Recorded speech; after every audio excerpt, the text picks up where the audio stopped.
Okay, we're gonna do an activity to begin with. It is a breathing activity, it's a little bit of movement. So it's called balloon arms. So what we're gonna do is we're gonna have our hands together like this, kind of like you're, saying namaste, or you get your palms together. And when we inhale, we're gonna bring them up and out like a balloon inflating. And then when we exhale, we're gonna bring them back together and make ourselves really small until there's no air left for an exhale. Does that make sense? So we inhale nice and big, like we're inflating a balloon. And then exhale and we bring it on down. So that's what we're gonna do. Let's do that together. So go ahead and get where you can sit up nice and straight. We do want to give a lot of space to our lungs so that they can fully expand. So starting with hands together, let's breathe in through our nose, breathing in. Stretching out nice and big. And exhale, deflate the balloon. Make yourself nice and small. Let's do that again. Inhale. Exhale. Think about what color balloon you would be. Imagine yourself blowing that balloon up. And then deflating it. Let's do 2 more of those. We're breathing in. And out. Last one and the biggest one. Breathing in. And slowly, much slower.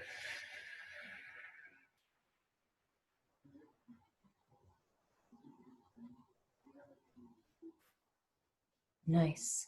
Shake it out if you want. Shake it out. Perfect. So next thing we're going to do, and since it's just you're in the hot seat. So you're going to have to enter into the chat what you think. If you're watching this video later, you can think to yourself what the answers might be. So this game, as you will remember, if you haven't played it, for people watching later, this game is called Mindful or Mindless. And so to be mindful is basically to be paying acute attention to what's going on. You're aware of what's happening to you inside, in your mind, like you're doing everything with intention, with thought, with awareness.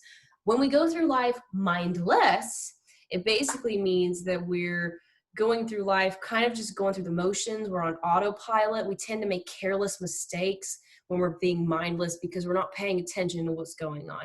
Who all has ever made a careless mistake on their work at school? Me.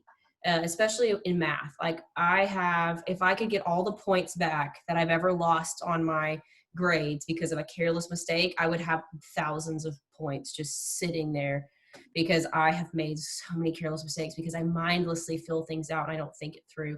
I often use the example of, driving my car back before the pandemic. I would drive home and I would be in the car and I would kind of get in my head about something and then I would notice I was suddenly home. And I had not really paid any attention to what I was doing when I was driving. So that's not good. That's mindless. When we're being mindful, then you're paying attention to what you're doing. Whatever you're doing, you're fully present. So if I'm fully present while driving my car, that's great because then I can still kind of notice what's going on around me and be a better driver in case something suddenly shows up that I wasn't expecting. Mindless driving is where you're kind of spaced out. You go, oh, you slam on your brakes because you weren't paying attention. So mindful means you're paying attention. You're being very thoughtful, very intentional. Things are done with meaning, with purpose. Being mindless means you're being careless. You're on autopilot. You're not thinking things straight. You're distracted. So that's mindful or mindless. So I'm going to give a scenario and you're going to, in the chat, enter whether you think it's mindful or mindless, or if you're watching this video later, just to yourself, decide which one you think it's going to be. If it's a mindful scenario or a mindless scenario. And all these scenarios are real. These are real instances. So I'm going to mix them up. So they're not always going to be one or the other. So I'm going to give you a scenario. You ready? First scenario. A concerned neighbor called 911 about screaming from a house about someone having a gun. The police showed up to find an overexcited family watching The Walking Dead. So, mindful or mindless?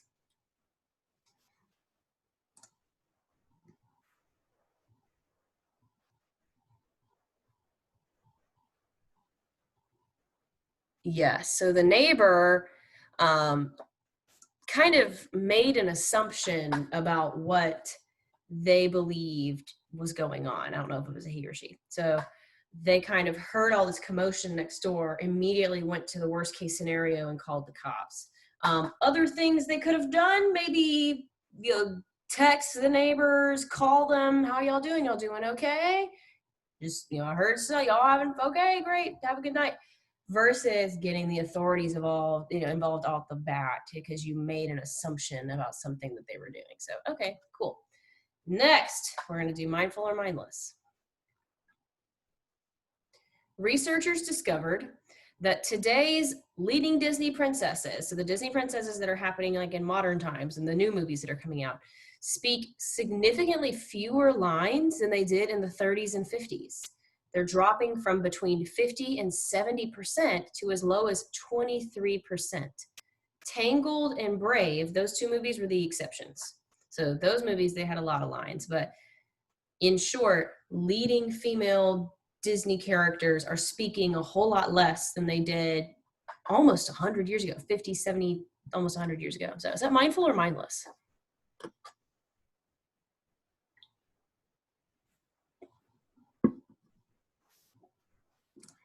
Also mindless, yes. The reason for that being, because I probably don't want to type all that in the chat. You would think that, if we're trying to promote strong female characters, you would give them an opportunity to really speak and say their thoughts and be able to, express their opinions and their feelings and their ideas at length. It should be longer these days, right? It should be, we live in a world where women are getting more opportunity to speak, but actually it's getting to be less. So I'm wondering what characters are getting the time the females are not. So that's pretty mindless to think, okay, we've got these strong female leads, but we're going to let them not talk very much. So that's not very mindful. All right, next. Have you ever heard of a solidarity fridge? If you haven't, it's because it's very new. The town of Gladacao, Spain is the first to install one. They minimize food waste and have citizens bring their leftovers to an outdoor fridge and anyone can take from it. Mindful or mindless?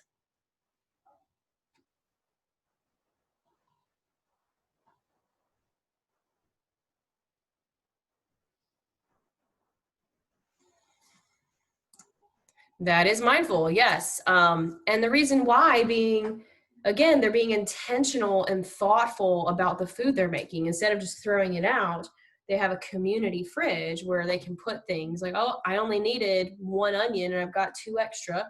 Or, I made too much soup, someone puts it in. And you never know if there are families who need that little bit of extra to use. And so it's kind of like a we're all in this together kind of thing. So it is very mindful. All right, next. We know that Twitter, other social media, can be distracting and mindless, but tweeters also detect earthquakes more quickly than the US Geological Survey, which is why it teamed up with a social media site to more efficiently and effectively monitor earthquakes. Mindful or mindless? So Twitter is actually helping people be aware of when earthquakes are happening before even the earthquake people know about it. So mindful or mindless?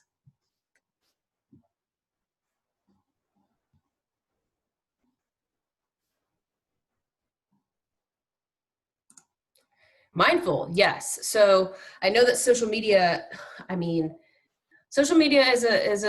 it's neither good nor bad. It's all about how you use it, right? It's kind of like money. Money's not a bad thing. Money is necessary. We have to have money. It's all about how you use it and what your relationship to it is. So if you have a negative relationship to social media where you feel like you've got to be on there all the time, where if it's your way of escaping and you're not really engaging with people around you, and maybe you're getting involved with pictures and people and content that's not really good for you to be looking at, then that's not good.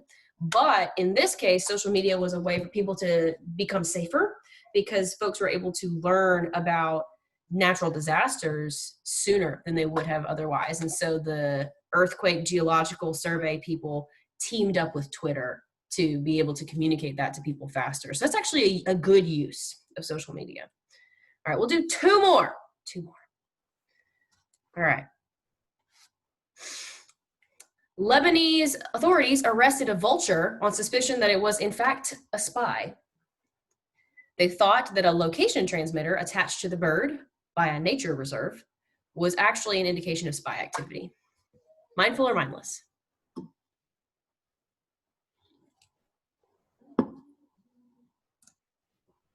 It is mindless. Instead of doing the research, they went, again, like the neighbor who went and called the cops, they went immediately to the worst case scenario. Oh, it's got to be spy activity. Instead of going, maybe this is like they do this all the time by tracking animals. This is a very common thing. But instead of going, maybe this is this, or maybe instead of doing their research, they went immediately, this is a spy, this isn't good. They arrested a bird anyway. Like that's kind of goofy to arrest a bird, especially a bird that's minding its business just because it's got a GPS tracker on it. I mean, come on. So little mindless. All right, last one. Okay. At the Human Library, the books are people.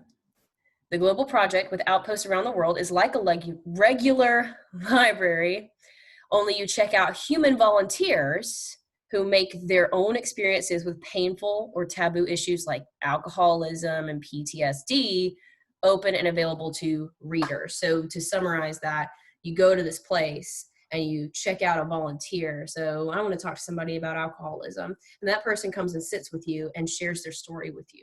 So mindful or mindless? Mindful, because you're getting a chance to really get someone's perspective on their life. And there's many other topics that they talk about, but what a great way of expanding your perspective on people. It's very mindful to go, I'm going to go, want to have a conversation with somebody. I maybe if we're going with alcoholism, maybe you don't know much about alcoholism, or you're having a friend that's going through something similar. So you go, I'm going to go to this human library. I'm going to talk to somebody who's dealt with this so I can see maybe how to help my friend. Very mindful thing to do. So cool. That's what that was. Nice job. Always, if you have a mindful or a mindless scenario that you recognize, I like to use real ones because I think that's really interesting. So if you encounter something in the world, on the news, or something in your life, please let me know. I can use it in our next one that we do. Next thing we're going to do is we're going to pull some cards. I have decks of cards. This is a Be Mindful deck. This is a Growing Mindful deck. And this is the Anxiety and Stress Solution deck. So just like a regular deck of cards, except they have like activities, quotes, tips, suggestions. I have not seen all of these. I don't know what some of them say. So I figured it would be kind of fun for me to pull out a handful of them, and you give me a number, and then I will pull that card and read it. So I've got the entire deck here. So I guess, I'm not sure how many cards there are in there. Let me see if it tells me. 50. Okay. So give me a number between 1 and 50. I'm going to start left to right, and I'll pull that card. I have not prepared this. I have no idea what it will say. I just figured it'd be kind of interesting to see what we pull out today. So number between 1 and 50. Go. Ooh, hopefully not a high one. 42. All right. 1, 2, 3. Now you get to watch me count. 4, 5, 6, 7, 8, 9, 10, 11, 12, 13, 14, 15, 16, 17, 18, 19, 20, 21, 22, 23, 26, 27, 28, 29, 30, 31, 32, 33, 34, 35, 36, 37, 40, 41, 42. Here we go. All right. So we're going to do this. It says mindful pause.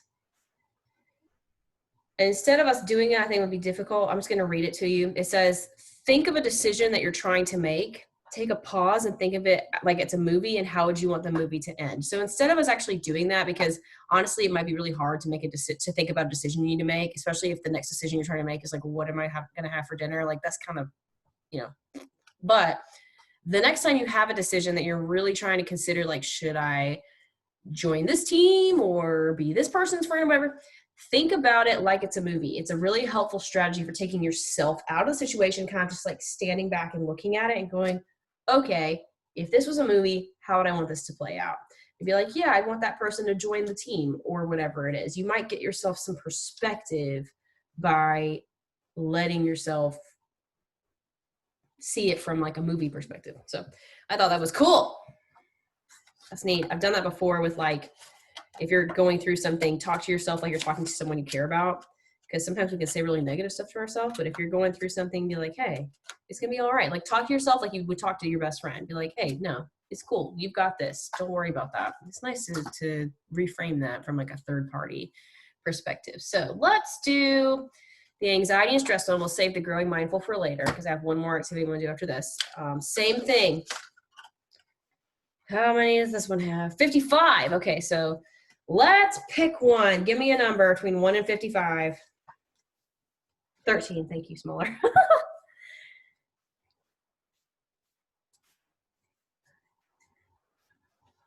The first group. Okay. One of the biggest anxiety busters you can ever do is share your feelings with someone that you trust. So fear of being judged or criticized leads to anxiety and fear. Instead of keeping your feelings to yourself, commit that you will share your feelings with somebody. Even if you don't get the response that you hope, don't lose confidence in yourself to express what's inside. Feelings have a purpose. That's exactly right. Feelings are messengers. They tell us something important. They are keys to self-understanding and help guide us. So sharing your feelings will help you help you be closer to others and can help alleviate your stress. So keeping it all bottled in, not a good idea. Talking to somebody that you feel like you can, kind of let off some steam or kind of process through what you're feeling, that's important. So last thing we're going to do, I did this meditation earlier today as part of a different thing that I'm doing, and it blew my mind. I thought it was so cool. So I'm doing this. I have never led this one before, so this could be a disaster, but hopefully it won't be. I think it will be all right.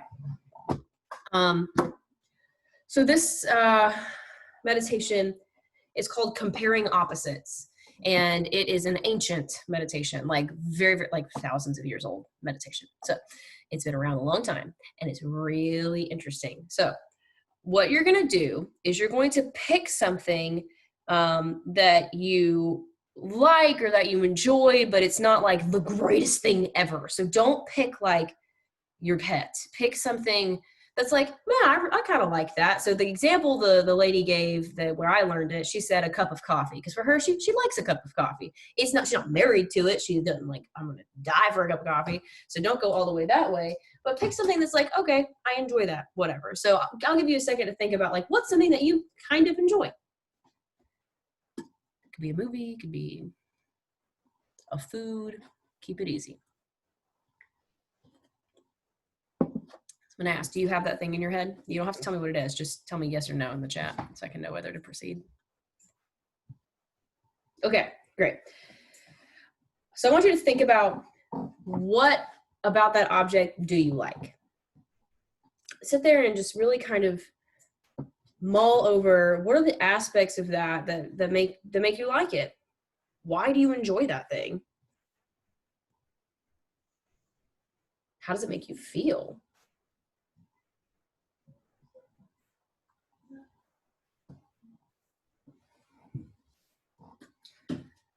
Now, here's the tricky part. We're going to swap our thought process in our head. This is where it gets difficult, so hang with me. I want you now to put yourself in the mental space of someone who does not like that thing.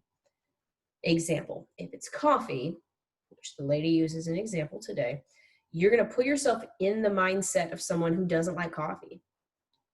And so start to observe that thing you chose from the perspective of someone who doesn't like it. Think about maybe why someone wouldn't like that object. What about it isn't so great?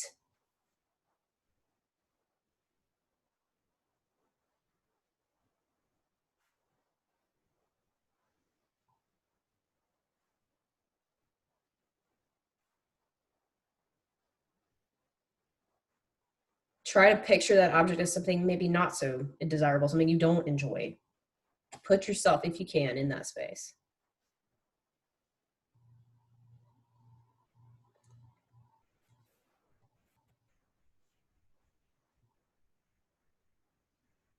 Why might someone not like that?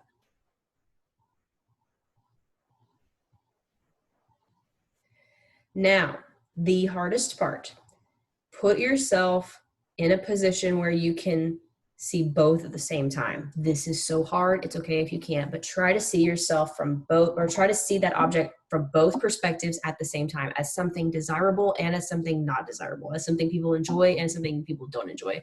See if you can do it.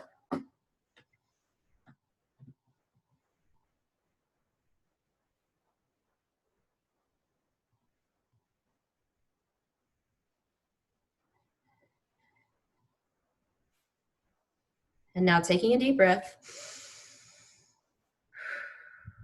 That was some serious brain exercise. So let's just sit right now, bringing your shoulders up to your ears, releasing it, and thinking about something different that makes you feel very peaceful and very calm. So maybe you do think about a pet right now, or you think about a favorite place you like to go to, something different that you enjoy. Feeling that peace, that comfort, that relaxation. And when you're ready, bringing your attention back to the screen. This is so hard. I was a little bit like, I shouldn't do it with you guys. Like, I was a little bit like, I don't know about this, but I think you guys can handle it. I do. I really do. I think it's not just going to be hard for you. It's going to be hard for adults. This is a hard thing because it changes your attachment to something. Now, we did it with something that's like, okay, man, coffee, whatever. Think about how powerful this would be if you could do it with something that you're really attached to, or the opposite of that. If there's something you really hate and you were able to change your perspective to be like, okay, let's pretend I actually like this thing. The purpose of this is not to get you to hate something. The purpose of this is to get you to empathize better, to sit in someone else's mind and understand that not everybody likes the same thing. And when you do that, when you practice this and you exercise the ability to look at something from a different perspective, huge, powerful. Do you know how many people go their whole life thinking that the way they do things, the way things are in their mind, the right way to do things is the only way? Imagine now that you can look at coffee, to go with that example, and go, you know what? I get why people wouldn't like to drink that. Sometimes it does taste bitter. It can be expensive. It can make you feel jittery. Maybe people don't like that. That's great. I'm not here to make you change your mind about coffee. You can still love it. I have to drink coffee every day.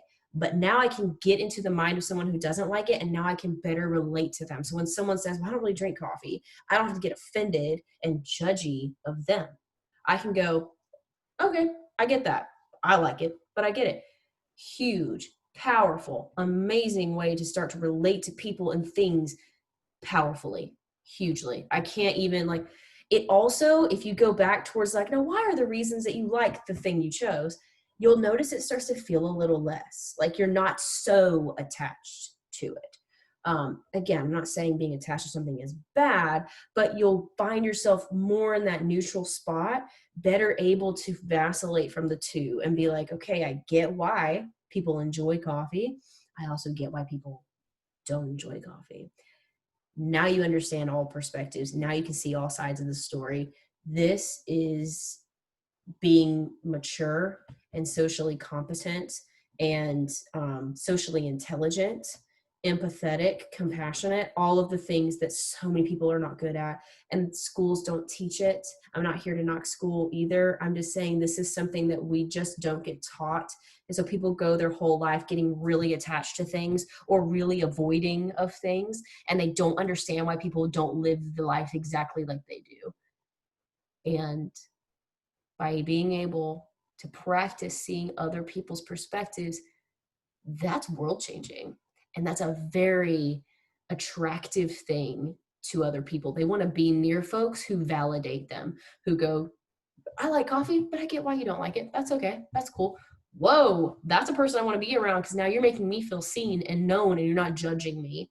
Huge, huge. So coming down off my soapbox, I'm just had to share that meditation today because it blew my mind when I did it earlier.